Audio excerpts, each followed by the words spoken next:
मासीटो एक साधारण नौकर था जो राजा ब्रूनो के भव्य महल में सेवा करता था। उसका जीवन बाहरी लोगों के लिए एकदम सामान्य और शांत प्रतीत होता था, लेकिन उसके दिल और मन में हमेशा एक बेचैनी रहती थी। मासीटो का पालन पोषण सरल था और वह हमेशा अपने मालिकों की इच्छाओं को पूरा करने में लगा रहता। महल की बड़ी हॉल, सुनहरे झूमर और विशाल बाग उसे कभी आकर्षित नहीं कर पाए। उसकी दुनिया महल की दीवारों और नौकरियों तक सीमित थी। मासीटो की जिंदगी तब बदल गई जब उसने अनजाने में अपनी मालकिन, राजा की पत्नी फ्रांसिस्का के साथ संबंध बना लिया। शुरुआत में यह सब सिर्फ एक मामूली बातचीत और देखभाल का सिलसिला था, लेकिन धीरे धीरे यह रिश्ता गहरा और खतरनाक होता गया। फ्रांसिस्का एक खूबसूरत लेकिन अकेली और नीरस जीवन से ऊब चुकी महिला थी। वह राजा के ध्यान से दूर रहती और मासीटो के पास वह अपने दिल की इच्छाओं और अकेलेपन की कहानी साझा करती। राजा ब्रूनो को जब इस संबंध का पता चला तो उसने मासीटो को मारने का आदेश दे दिया। मासीटो समझ गया कि अब उसका समय खतरे में है। किसी तरह उसने अपने जीवन की रक्षा करने का रास्ता खोजा और रात के अंधेरे में महल से भाग निकला। भागते हुए वह एक दूर के चर्च में पहुंचा। वह नहीं जानता था कि यह चर्च बाहर से एक पवित्र और शांत जगह जैसी दिखती है, लेकिन अंदर छुपे हुए रहस्य और गुनाहों से भरा हुआ है। चर्च में प्रवेश करते ही मासीटो ने महसूस किया कि यहाँ की नन्स केवल पवित्रता और भक्ति में लिपटी हुई नहीं है। उनके चेहरे पर भले ही मासूमियत और धर्म की झलक हो, लेकिन उनके दिलों में छुपी हुई इच्छाएं, लालच और जटिलताएं मौजूद थीं। मासीटो ने तुरंत ही निर्णय लिया कि उसे खुद को सुरक्षित रखने के लिए गूंगाभरा बनने का अभिनय करना होगा। यदि कोई उसे समझ गया तो उसकी जान हमेशा के लिए खतरे में पड़ सकती थी। अगली सुबह मासीटो चर्च के पुराने बाग में काम करने लगा। बाग में फूलों और पौधों के बीच उसने अपने हाथों से मिट्टी खोदनी शुरू की और पुराने पौधों की देखभाल की। नन्स, जो सुबह की प्रार्थना और ध्यान में व्यस्त थीं, मासीटो को देखते हुए कभी-कभी उसकी ओर ताज्जुब से नजर डालती थीं, लेकिन किसी ने कुछ कहने की हिम्मत नहीं की। मासीटो का यह अभिनय इतना सफल था कि किसी को शक नहीं हुआ कि वह सच में सुन, बोल और समझ नहीं सकता। चर्च में सिस्टर एलिसांड्रा, सिस्टर फर्नांडा और सिस्टर जेन्यूरा 3 प्रमुख नन्स थीं। एलिसांड्रा अंदरूनी रूप से स्वतंत्रता की इच्छा रखती थी। वह सिलाई और प्रार्थना में व्यस्त रहती, लेकिन उसकी आंखों में हमेशा कुछ और चाहत की झलक दिखाई देती थी। फर्नांडा, जो गहरे जंगल से चर्च आती थी, अपने गधे की देखभाल करती और रोजमर्रा की जिम्मेदारियों में व्यस्त रहती। जेन्यूरा एक चुपचाप लेकिन सतर्क नन थी, जो हमेशा सब पर नजर रखती।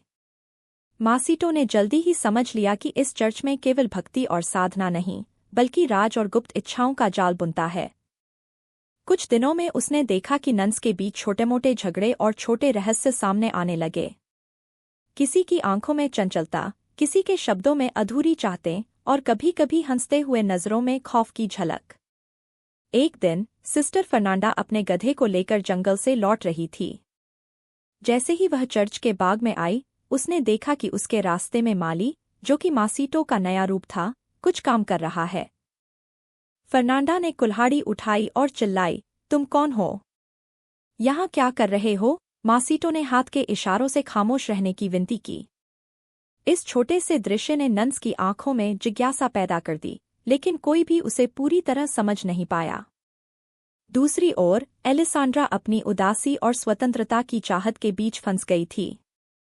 वह चाहती थी कि वह चर्च के बाहर अपनी जिंदगी जी सके, लेकिन धार्मिक नियम और अनुशासन ने उसे बांध रखा था।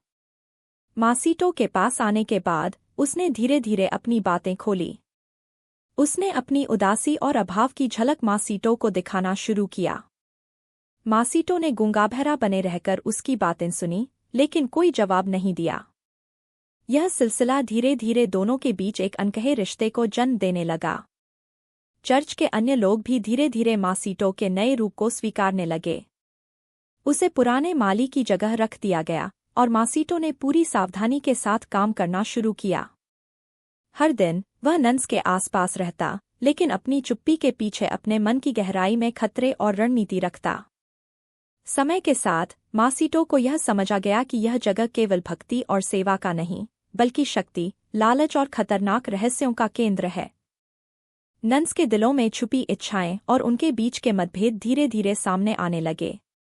मासीटो, जो अब गूंगा-बहरा बन चुका था, ने यह सब देखा लेकिन खुद को सुरक्षित रखने के लिए चुप्पी बनाए रखी। फिर एक दिन चर्च में पुराने दस्तावेजों और किताबों की खोज करते हुए सिस्टर जेन्यूरा ने एक रहस्यमयी किताब खोली। उसमें जादुई विधियों और रहस्यमयी तस्वीरों का जिक्र था। किताब की पंक्तियों को पढ़कर उसने अपने चेहरे पर हैरानी छुपाई और तुरंत किताब बंद कर दी। यह घटना मासीटो के लिए एक नया मोड़ लाने वाली थी। भाग एक यहीं पर समाप्त होता है।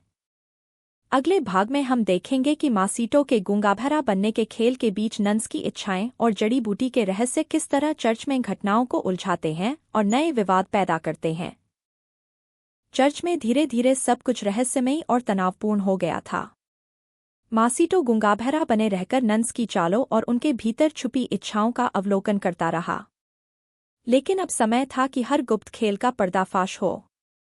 फादर बिशप के आगमन की खबर ने चर्च की हवा में और भी तनाव पैदा कर दिया। सिस्टर मरिया ने सभी नन्स को तैयार किया कि बड़े फादर का स्वागत हो।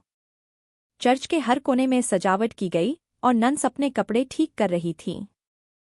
लेकिन भीतर का वातावरण तनावपूर्ण था, क्योंकि कोई भी नहीं जानता था कि मासीटो की असली पहचान कब सामने आ जाएगी। जैसे ही फादर बिशप चर्च में पहुंचे, उन्होंने गंभीर नज़रों से सबको देखा। उन्होंने चुपचाप चर्च की दीवारों और बाग को निहारते हुए कहा, यहाँ कुछ तो गड़बड़ है। सबकी सांसें थम गईं। मासीटो गूंगा-बहरा बने हुए अपने काम में लगा रहा। फर्नांडा, एलिसांड्रा और जेन्यूरा तीनों की धड़कनें तेज हो गईं। कुछ देर बाद चर्च के भीतर एक घटना ने सबको स्तब्ध कर दिया।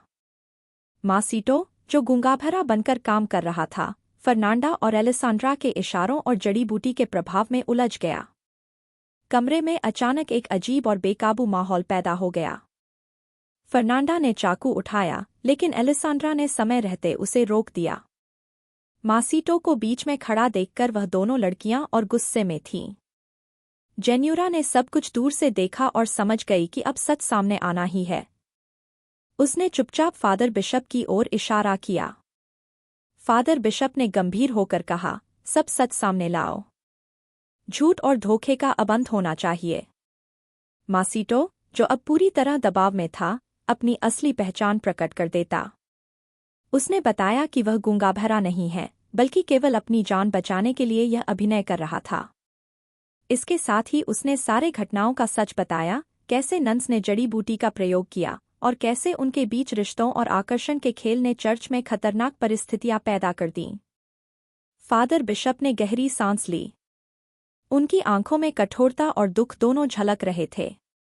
उन्होंने सिस्टर मरिया को बुलाया और कहा, आपने इस जगह की सुरक्षा और नियमों की रक्षा के बजाय सबको उलझा दिया। नन्स को अब सीखना होगा कि भक्ति और सेवा का मतलब क्या है। मासीटो की सुरक्षा सुनिश्चित करने के लिए फादर ने उसे चर्च में रहने दिया, लेकिन सावधानी बरतने की हिदायत दी। मासीटो ने सभी के सामने अपनी गूंगा-बहरा भूमिका पूरी कर दी, लेकिन अब उसका दिल और दिमाग दोनों सुरक्षित थे। फादर बिशप ने नन्स को चेतावनी दी कि यदि भविष्य में ऐसा कुछ दोबारा हुआ, तो परिणाम गंभीर होंगे। उन्होंने कहा कि चर्च केवल पूजा और सेवा का स्थान है, न कि गुप्त खेल और छलकपट का। नन्स ने अपनी गलती स्वीकार की और फादर से माफी मांगी। इसके बाद मासीटो को राजा ब्रूनो के हवाले कर दिया गया। ब्रूनो ने मासीटो को कैद कर लिया, लेकिन मासीटो की समझदारी और चालाकी ने उसे फिर से बचा लिया। मासीटो ने ब्रूनो की नज़रों से खुद को छिपाते हुए एक योजना बनाई। नन्स, जो अब पूरी तरह सुरक्षित और समझदार हो गई थी, मासीटो की मदद के लिए वापस आईं। उन्होंने चर्च के बाहर उसकी जंजीरों को खोला और मासीटो को मुक्त किया। इस घटना के बाद फर्नांडा, एलिसांड्रा और जेन्यूरा ने खुद को सुधार लिया। उन्होंने समझा कि जड़ी बूटियों और लालच की दुनिया में फंसकर उन्होंने गुनाह किया, लेकिन अब उन्हें अपनी सच्चाई और भक्ति पर ध्यान देना होगा। मासीटो ने चर्च में अपनी नई जिंदगी शुरू की। उसने नन्स की सहायता और अपने काम के जरिए धीरे धीरे सबका भरोसा जीता। एलिसांड्रा, फर्नांडा और जेन्यूरा ने भी भक्ति और सेवा की ओर लौटकर अपनी जिंदगी को संतुलित किया।